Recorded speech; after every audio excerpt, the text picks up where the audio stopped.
Estamos de volta com Telão Entrevista. Estamos aqui no estúdio com o presidente da Comissão de Direitos Humanos da OAB, José Carlos Cal Garcia Filho, e o especialista em Direito Penal, Eduardo Santos de Oliveira e Silva. Agora nós vamos ouvir qual é as dúvidas das pessoas nas ruas sobre a maioridade penal. Você acha que diminuindo a maioridade penal vai diminuir a violência? O que o senhor acha sobre isso, presidente? De forma alguma. A violência não está associada à maioridade penal. Se ela é de 18, se ela é de 20, 21, 16, 14 ou 12 anos. A violência não está associada a isso. Isso é uma falsa pergunta. E essas falsas perguntas, elas normalmente se põem num contexto em que você direciona as questões através da mídia.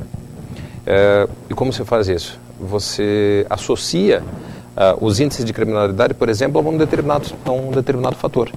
Por exemplo, crimes cometidos por menores, por adolescentes. Isso é uma falsa questão e é uma falsa solução também. Na minha opinião, volto a dizer, você precisa de investimentos fortes no âmbito social, no âmbito de educação, no âmbito de assistência às famílias de menor poder aquisitivo, das famílias mais expostas a uma situação de vulnerabilidade. Não é à toa que o Brasil ocupa o 85º lugar no IDH, no ranking mundial de índice de desenvolvimento humano, e tem um dos maiores índices de criminalidade do mundo. Ou seja, baixo índice de desenvolvimento humano, alto índice de criminalidade. Professor, o que deve ser feito para as pessoas, para a população, entenderem que diminuir a maioridade penal não vai reduzir a violência? Veja, como bem colocou o Dr. Cal Garcia, na verdade é um pouco complicado você conseguir orientar as pessoas dessa forma, porque as pessoas elas trabalham dentro de um aspecto meramente estatístico. Um exemplo, reduzir a maioridade penal vai solucionar o problema dos crimes pelo adolescente tanto quanto o tipo penal de furto, de homicídio e de roubo resolve o problema de que esses crimes ocorram. Quer dizer, na prática os crimes ocorrem. Então, não é o fato de você ter um tipo penal ou de você aumentar o alcance da norma penal que vai causar necessariamente uma redução dos índices de criminalidade. O problema é que as pessoas elas agem de uma forma muito passional. Que as pessoas pensem de uma forma vitimizada é compreensível, porque quando você vive no meio onde o crime acaba sendo algo tão perto de ti e você quer uma resposta rápida, a primeira resposta que você pensa é a resposta penal. O problema é que a criminalidade ela depende de outras respostas que não têm soluções rápidas, que têm soluções a longo prazo. Né? E essas respostas elas estão, como bem colocou o Dr. Cal Garcia, dentro de um aspecto de políticas preventivas de fato, que são políticas sociais. Né? Vamos ver mais uma dúvida das pessoas nas ruas. Eu gostaria de perguntar se iria adiantar abaixar a maioridade penal, sendo que agora com 18 anos eles vão preso e mandam de menor fazer com 16. Se abaixar para 16, daí eles não iriam mandar os de 12 e os de 11, não iria ser pior? Presidente, essa dúvida da moça, ela convém com a discussão? Essa é uma questão inteligentemente posta, né? Ou seja, na medida em que eu reduzo a maioridade penal para 16 anos, eu verifico que os índices de criminalidade não diminuem. Então eu vou diminuindo até os 14, até os 12, até os 8 e assim sucessivamente até chegar numa situação como nos Estados Unidos, em que você tem às vezes menores de 8 anos, crianças de 8 anos sendo responsabilizadas criminalmente. Isso me parece um absurdo, ou seja, a questão foi muito bem posta pela ilustre convidada, pela ilustre convidada, pela ilustre popular, e essa realmente como eu disse, é uma falsa questão. O professor Milton Santos, um professor genial pesquisador de geografia da USP, ele sempre dizia que essas questões midiáticas, muitas vezes as respostas são oferecidas antes mesmo das perguntas serem feitas. Professor, gostaria de fazer alguma consideração sobre essa dúvida? Eu acho que assim, é muito importante que fique claro para as pessoas também que não é só o direito penal que responsabiliza as pessoas pelos atos. né? Quando a gente trabalha com criança e adolescente, existe o Estatuto da Criança e do Adolescente, que prevê medidas socioeducativas para esse tipo de ato infracional, né? Quando a gente fala ato infracional, eu repito, é toda vez que um adolescente comete uma conduta típica do direito penal, um crime. Né? Então, o Estatuto da Criança e do Adolescente, ela prevê sanções, né, que são as medidas socioeducativas para esse tipo de situação. Só que ela tem uma proposta muito mais educacional. Agora, se você for ver de que modo são sancionadas esses adolescentes por esses atos infracionais mais graves, você vai ver que difere muito pouco de uma prisão, e muitas vezes até pior que uma prisão. E os resultados estão aí nas estatísticas. Né? Você não aplicando aquilo que o Estatuto determina, de fato, né, essas medidas socioeducativas, essas medidas que vão procurar não só sancionar a conduta do adolescente, porque é importante que se diga ela é responsabilizada, ela é sancionada, mas também abrir outras alternativas de viabilidade de vida para esse adolescente, coisa que a pena não faz. A pena não abre outra possibilidade de vida fora do crime. Né? O apenado hoje, até com o contato com todo tipo de criminoso que tem lá, de integrantes de facções criminosas, ele acaba aderindo a essas facções. Imagina um adolescente dentro desse ambiente. Né? Então a pena não dá essa possibilidade. A medida socioeducativa, ela tem essa pretensão de abrir essas outras alternativas para esses adolescentes. Gostaria só de complementar, em termos de estatística, que é o que mais chama a atenção das pessoas. O índice de reincidência das pessoas que saem do sistema penal é de 70%. O índice de reincidência dos menores submetidos a medidas socioeducacionais é de 9%. Então, nós podemos dizer que reduzir a maioridade talvez não seja tão eficaz quanto fazer uma política de reeducação desses jovens para que eles não voltem a cometer os crimes que eles vêm cometendo. Sem dúvida, porque é uma tentativa de salvação desse menor que está quase perdido. A medida socioeducativa, ela tenta a salvação desse menor.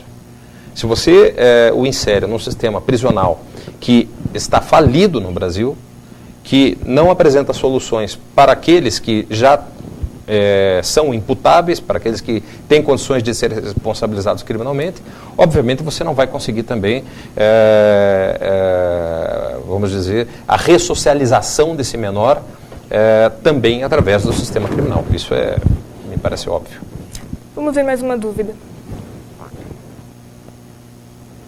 Em que vai agregar valores para a comunidade, aumentando ou diminuindo a questão da punição aos menores ou maiores infratores?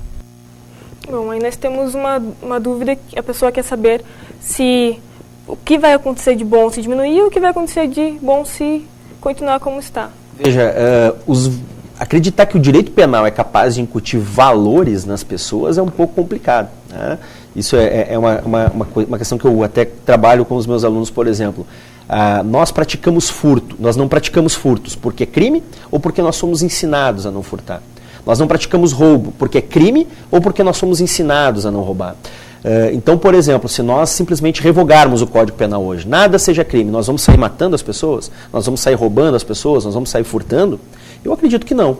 Então, valores não é algo que é determinado pela norma. Então, o fato de você reduzir a maioridade penal não vai agregar valor a esse adolescente. Pelo contrário, a pena vai se transformar em uma mera violência que vai fazer com que ele haja mais violentamente. Agora, por outro lado, se você até aumentar a idade criminal, talvez você consiga impedir que aquela pessoa, que aquele adolescente que já vem anos e anos sendo negligenciado pelo Estado, sofra mais uma negligência que é decorrente da pena, que é o caráter estigmatizador da pena. A pena ela tem um caráter estigmatizador muito grave. Ao dizer isso, eu não estou aqui defendendo a ideia de aumentar a maioridade penal. Né? Para mim, como está, está ótimo. Agora, não descarto que seria muito mais racional nós estarmos discutindo isso do que o contrário. Presidente, o jovem, ele tem a ideia de que, como ele só vai ser punido a partir dos 18 anos, enquanto ele não tem 18 anos, ele acha que pode cometer o crime que for. O senhor acha que pode ser feito para o jovem, para o adolescente, perder esse pensamento? Veja, essa também é uma... E desculpe, Vitória, mas essa também parece ser uma falsa questão, que repetida seguidas vezes, dá a impressão de ser uma verdade. Eu não vejo dessa forma, que o menor pensa que ele estará impune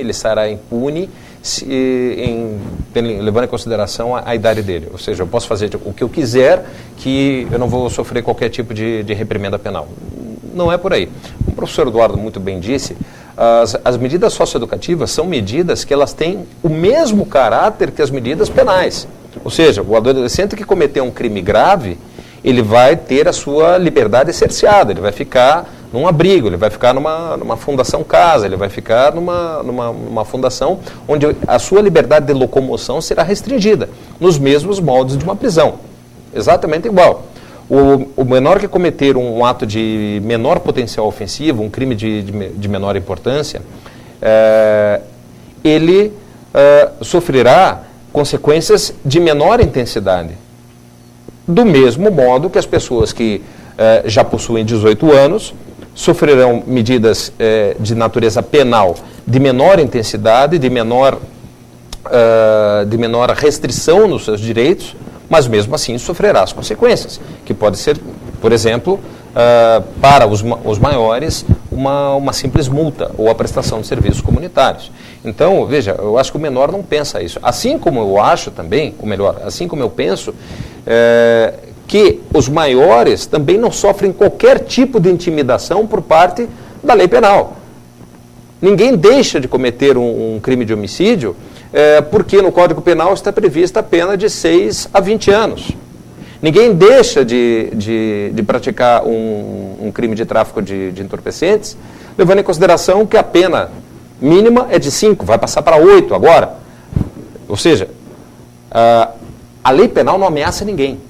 A lei não faz qualquer tipo de ameaça às pessoas, não intimida as pessoas. Como o professor Eduardo muito bem disse, o que traz para as pessoas a capacidade de se ordenar em sentido contrário são os valores ensinados pela família, nas escolas, são os valores que a sociedade traz para essa pessoa.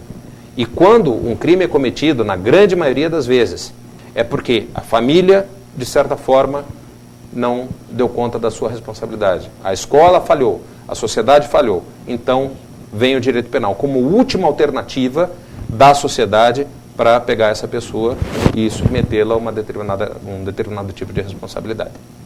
Bom, a discussão sobre redução da maioridade penal continua em pauta na sociedade. Acredito que esse tema vai continuar sendo discutido por muito mais tempo.